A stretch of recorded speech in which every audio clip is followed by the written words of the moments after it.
মই এটাই কথা কওঁ যে সমগ্ৰ অসমৰ পৰা বিভিন্ন জিলা ৰাজ্যিক পৰ্যায়ে আমাৰ যিবিলাক স্পৰ্টছ এছ'চিয়েশ্যন আজি অসম অলিম্পিক সংস্থাৰ সদস্য হিচাপে তেখেতসকলে ইয়াত খুব আন্তৰিকতাৰে অংশগ্ৰহণ কৰে আৰু ডিব্ৰুগড় জিলা ক্ৰীড়া সন্থাও গোটেই আয়োজনৰ দায়িত্বত তেখেত আতিথ্য প্ৰদান কৰিলে।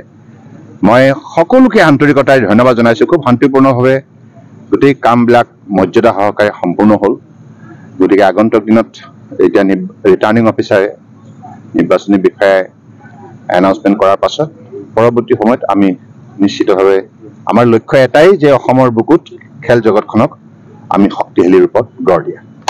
প্ৰথমে অসমৰ জনপ্ৰিয় মুখ্যমন্ত্ৰী ডক্টৰ হিমন্ত বিশ্ব শৰ্মা ডাঙৰীয়া আৰু অসম অলিম্পিক সন্থাৰ সন্মানীয় সভাপতি অসমৰ প্ৰাক্তন মুখ্যমন্ত্ৰী তথা কেন্দ্ৰীয় মন্ত্ৰী শ্ৰীযুত সৰ্বানন্দ সোণোৱাল ডাঙৰীয়া, অসম চৰকাৰৰ মাননীয় মন্ত্ৰী পীযুষ হাজৰিকা ডাঙৰীয়া, অসম চৰকাৰৰ মাননীয় মন্ত্ৰী জয়ন্ত মল্ল ডাঙৰীয়া, মই তেখেতলোকক কৃতজ্ঞতা জনাইছোঁ, ধন্যবাদ জনাইছোঁ যে অসম অলিম্পিক সন্থাৰ এই ডিব্ৰুগড়ৰ বাৰ্ষিক সাধাৰণ সভাখন সুচাৰুৰূপে পৰিচালনা কৰাৰ ক্ষেত্ৰত তেখেতলোকে যি সহযোগিতা আৰু আশীৰ্বাদ আগবঢ়ালে।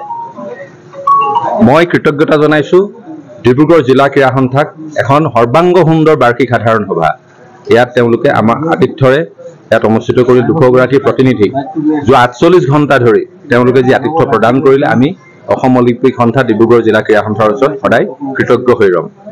মই অসমৰ 33খন ৰাজ্যিক ক্ৰীড়া সন্থা আৰু 34খন জিলা ক্ৰীড়া সন্থাৰ প্ৰতিনিধিসকলক অন্তৰ্নিভৃত কোণৰ পৰা কৃতজ্ঞতা আৰু ধন্যবাদ জনাইছোঁ যে মোক দ্বিতীয়বাৰৰ বাবে অসম অলিম্পিক সন্থাৰ সম্পাদক ৰূপে অসমৰ ক্ৰীড়া ক্ষেত্ৰখনক সেৱা কৰাৰ বাবে তেওঁলোকে সুযোগ প্ৰদান কৰিলে।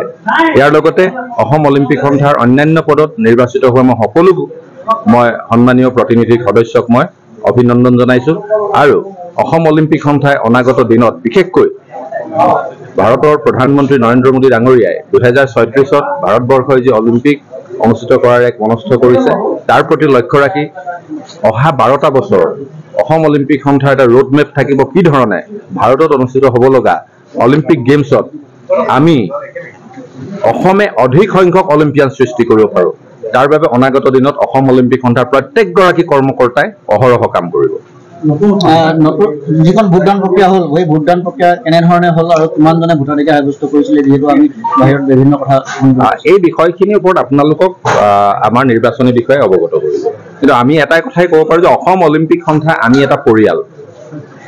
আজি প্ৰায় 3টা দশকৰ পাছত নিৰ্বাচনৰ দিশলৈ গতি কৰিলে তৎসত্ত্বেও এই পৰম্পৰাৰ প্ৰতি সন্মান ৰাখি অসমৰ মাননীয় মুখ্যমন্ত্ৰী ডাঙৰীয়াৰ আগ্ৰহৰ প্ৰতি লক্ষ্য ৰাখি কালিয়ে সকলো বিধায়কে সন্মানীয় বিধায়কসকলে তেওঁলোকে প্ৰতিদ্বন্দ্বিতাৰ পৰা তেওঁলোকৰ নাম প্ৰত্যাহাৰ কৰিলে। যদিও বেলটত নাম আছিল কিন্তু অনানুষ্ঠানিকভাৱে তেওঁলোকে ক'লে যে আমাক ভোটদান কৰিব নালাগে। আজি কাৰ্যনিৰ্বাহক সভাত কেইবাগৰাকী আৰু বাৰ্ষিক সাধাৰণ সভাতো কেইবাগৰাকীও প্ৰাৰ্থীয়ে স্বইচ্ছাই তেওঁলোকে ক'লে যে যিহেতু আমাৰ ভোটদানৰ সম্পূৰ্ণ এটা যিটো ক্ৰিয়া পালন কৰিব লাগিব কিন্তু আমি এটা পৰিয়াল হৈ থকাৰ স্বাৰ্থত আমি একেলগে কাম কৰাৰ স্বাৰ্থত কাৰণ কাইলৈ পৰা আমি সকলো একেলগে কাম কৰিম। আজিহে প্ৰাৰ্থী ইয়াতো আৰু ধৰি লওক আপোনাৰ বিৰোধী দল শাসক দল নাই অসম অলিম্পিক সন্থাত। গতিকে সেই স্পিৰিটটোত গোটেই সদনে সেই প্ৰাৰ্থীকেইজনে কোৱা কথাটোত গোটেই সদনে ইয়াত সন্মতি জনালে আৰু 3 বজালৈকে আমাৰ পলিং টাইম আছে।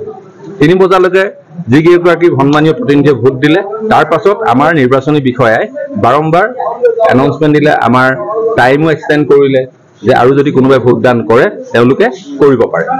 কিন্তু 3:05 যেতিয়া আৰু কোনো প্ৰতিনিধি নাহিল তাৰ পাছত ভোটদান সমাপ্ত কৰে আৰু ভোটদানৰ ফলাফল আমাৰ নিৰ্বাচনী বিষয়াই ঘোষণা কৰিব।